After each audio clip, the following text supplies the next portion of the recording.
नमस्कार मित्रांनो, या व्हिडिओमध्ये आपण सर्वात जाड की सर्वात पातळ याच्याबद्दल शिकणार आहोत।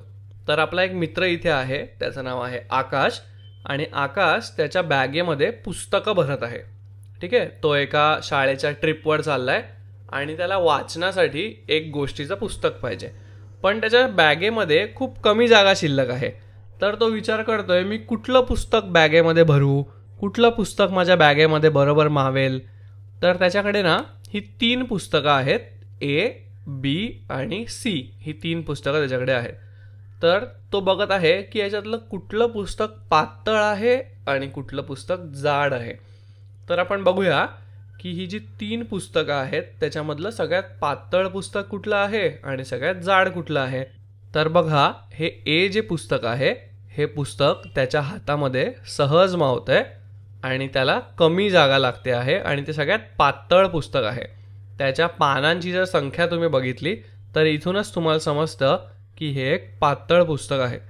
आणि हे सी जे पुस्तक आहे हे पुस्तक सर्वात जाड पुस्तक आहे आणि त्याला आपल्या हातामध्ये धरताना सुद्धा बघा तुम्हाला खूप जास्त जागा त्याला लागते आणि त्याच्या पानांची सुद्धा संख्या इथे तुम्हाला खूप जास्त आहे असं दिसतंय। म्हणजेच हे पुस्तक सुद्धा खूप जाड पुस्तक आहे। आणि हे जे बी पुस्तक आहे हे सगळ्यात जाड सुद्धा नाहीये किंवा सगळ्यात पातळ सुद्धा नाहीये। या 3 पुस्तकापैकी हे मीडियम आकाराचं किंवा मध्यम आकाराचं पुस्तक आहे आणि ते हातामध्ये सुद्धा ठीकठाक बरोबररित्या मावतंय।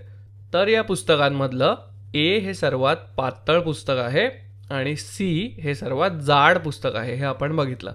पण तुम्ही जर इथे आकार बघितला असेल पहिले तर बघा, सी हे पुस्तक लांबून थोडं छोटं दिसतं। म्हणजे असं बघताना असं वाटतं की सी हे जे पुस्तक आहे ते थोडं समोरून बघताना असं छोटं दिसतं। परंतु हे समोरून असं छोटं दिसत असलं किंवा लहान दिसत असलं तरी सुद्धा लहान पुस्तक सुद्धा जाड असू शकतं।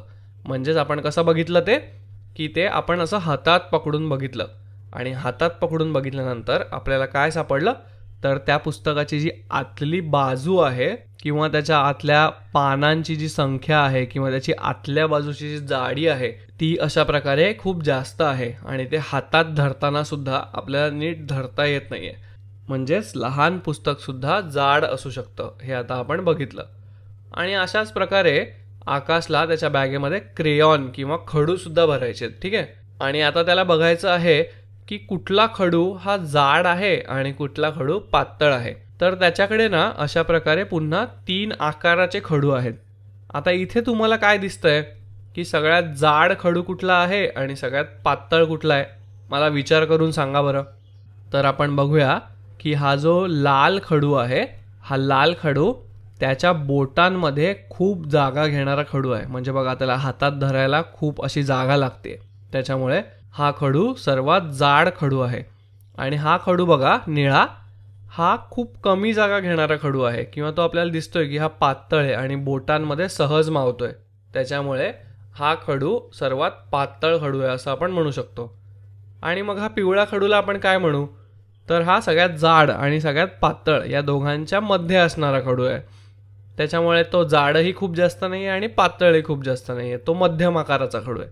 ठीक आहे, तर आपण आता काय शिकलो तर सर्वात जाड कुठलं आणि सगळ्यात पातळ कुठलं हे आतापर्यंत आपण बघितलं आणि ते कशा प्रकारे ओळखायचं ते सुद्धा आपण बघितलं। तर तुम्ही सुद्धा आता प्रयत्न करा आणि तुमच्याकडे असलेली पुस्तकं ही कुठली पातळ आहेत, कुठली जाड आहेत किंवा कुठल्या वस्तू तुमच्याकडे असलेल्या पातळ आहेत, जाड आहेत ते बघा।